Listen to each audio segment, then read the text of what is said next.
मुसलमानों, ये कुरान करीम वो अजीम बरकत और सआदत है, जो खुदाबंदी है, मादिन हयात और सरचश्मा जिंदगी है। वो अरब कौम जो पुश्त से मुर्दा चली आ रही थी, कोई उनको जलील और हकीर जानता, कोई उनको उनके मेमिया में खेलने वाला समझता, कोई उनको जोहला अरब का खिताब देता, कोई उनको जाहिल मक्का कहता। लेकिन जब कुरान आया, जिनका नाम जोहला अरब था, उनका नाम साहबा इकराम हो गया।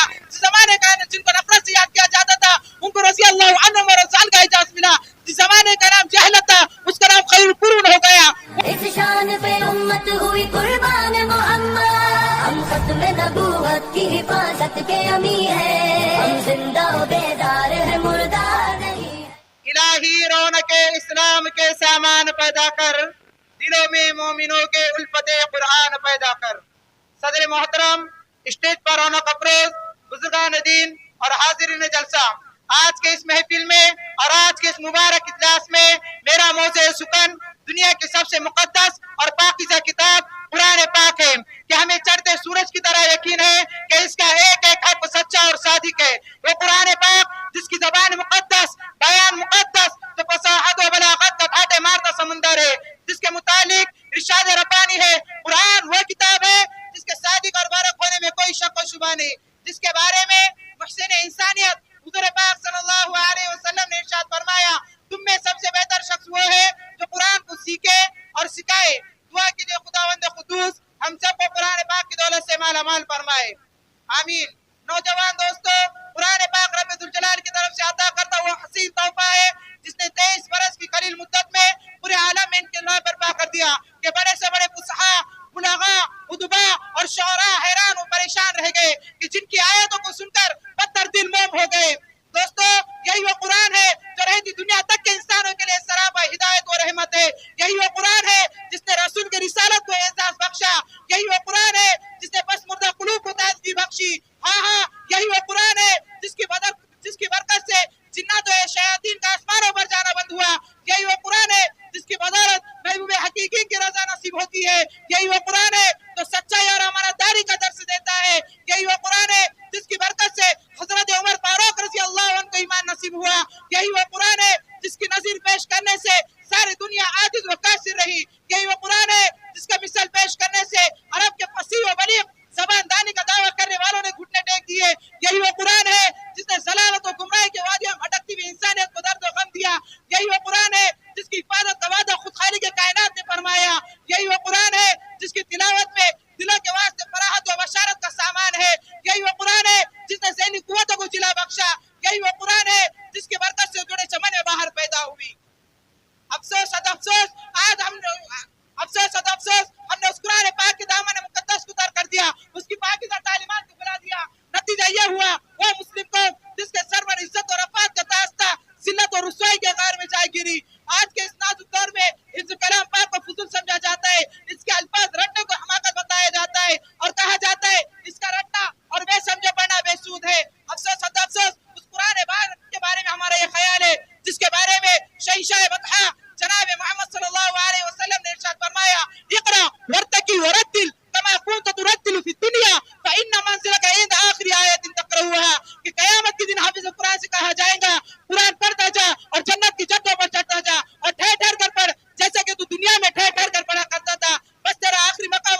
मुसलमानों, ये कुरान करीम वो अजीम बरकत और शहादत है, जो खुदाबंदी है, मादिन हयात और सरचश्मा जिंदगी है।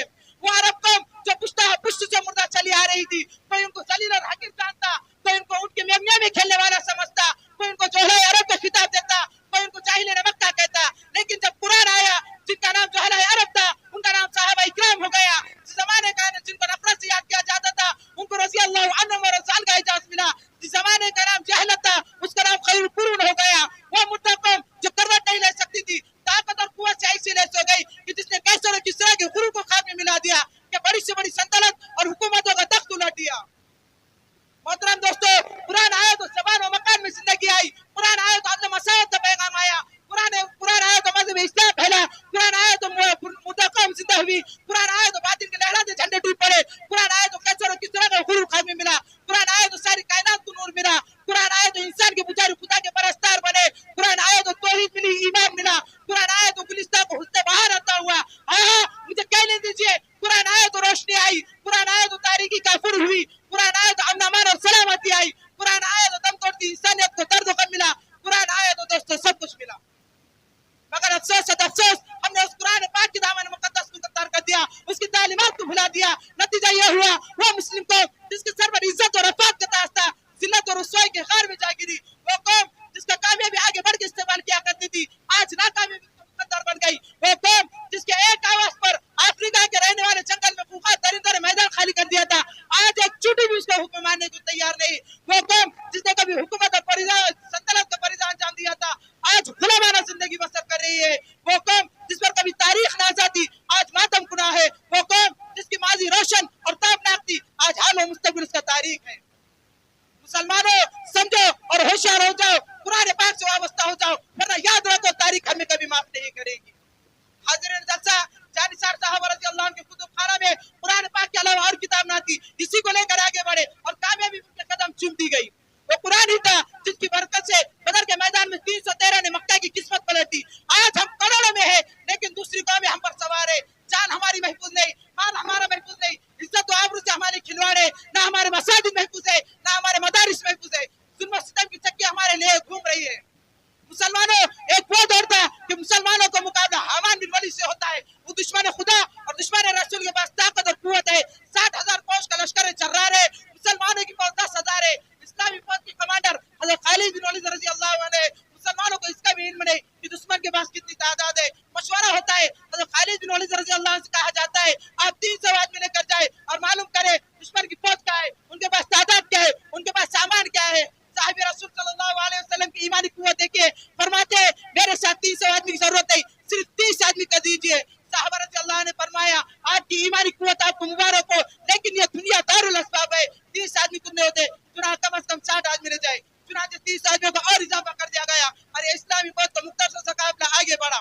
चंद मील के फासले पर मालूम होता है आगे दुश्मन का लश्कर है जिसकी तादाद 60,000 है। इस्लामी फौज के कमांडर खालिद बिन वलीद रज़ियल्लाहु अन्हु की ईमानी कुव्वत जोश में आई, फरमाया मेरी राय है इधर मुंतजिर साहबों की इत्तला की जरूरत नहीं, इनके मुकाबले के लिए हम काफी है। सबने एक साथ एक सुबह होकर कहा, हमें शौक़ शहादत है, जब शहादत सामने हो तो दुश्मन की कसरत तादाद से क्या परवाह करना। इस्लामी फौज का मुजाहिद आजम सब बनाता है, आगे 60,000 का लश्कर है। हामान बिन वलीद आगे बढ़ता है और कहता है हम तो समझे थे मुसलमान बड़े समझदार होंगे, लेकिन मालूम होता है तुम अहमद हो, 60,000 से लड़ने के लिए 60 आदमी लेकर आए हो। जाओ, हम तुम पर रहम खाते हैं और 2-2 बोरी खजूर और चंदा शर्बिया देते हैं, क्यों अपनी जान को जुल्म करने आए हो। जाओ, चले जाओ यहाँ से। दोस्तों, जिगर पर हाथ रखिए और सुनिए, हज़रत खालिद बिन वलीद रज़ियल्लाहु अन्हु फरमाते हैं, तू वाइस बनकर आया है या कमांडर बनकर आया है, तुझे शर्म नहीं आती, अपने बुज़दिलों को वास के पर्दे पर छुपाता है, तुम्हें लड़ने की ताकत और कुव्वत नहीं है।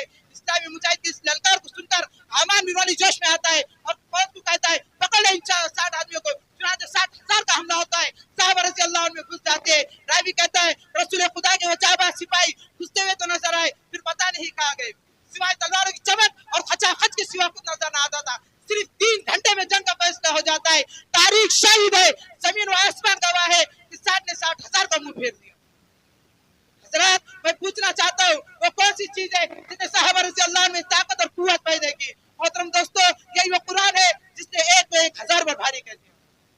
किसी ने सच्ची कहा है, वादाए ग़ल्बा है मोमिन के लिए कुरान में, वादाए ग़ल्बा है मोमिन के लिए कुरान में, फिर जो तू गालिब नहीं कुछ कसर है ईमान में। मोहतरम हजरात, अगर हम भी माजी की तरह अपने हाल और मुस्तकबिल को रोशन और ताबनाक बनाना चाहते हैं तो हमें कुरान पाक से वाबस्ता होना होगा, उसे अपने सीने से लगाना होगा। अगर हम चाहते हैं कि माजी की तरह अपने हाल और मुस्तकबिल को रोशन बनाए तो कुरान पाक के तालीमात पे अमल करना होगा। खुदा न खास्ता आज हमने 2 पैसों की लालच में अपने बच्चों को दीन से दूर रखा और हमारी नजर उखरावी नियामतों के बजाय दुनियावी डिग्रियों पर ही रही, तो याद रखो खुदा के यहाँ जवाब देना होगा। इसी पर मैं अपनी तकरीर को खत्म करता हूँ। दुआ कीजिए अल्लाह तबारक व तआला हम सब मुसलमानों को कुरान सीखने, सिखाने और उस पर अमल करने की तौफीक अता फरमाए। आमीन व मा अलैना इल्ला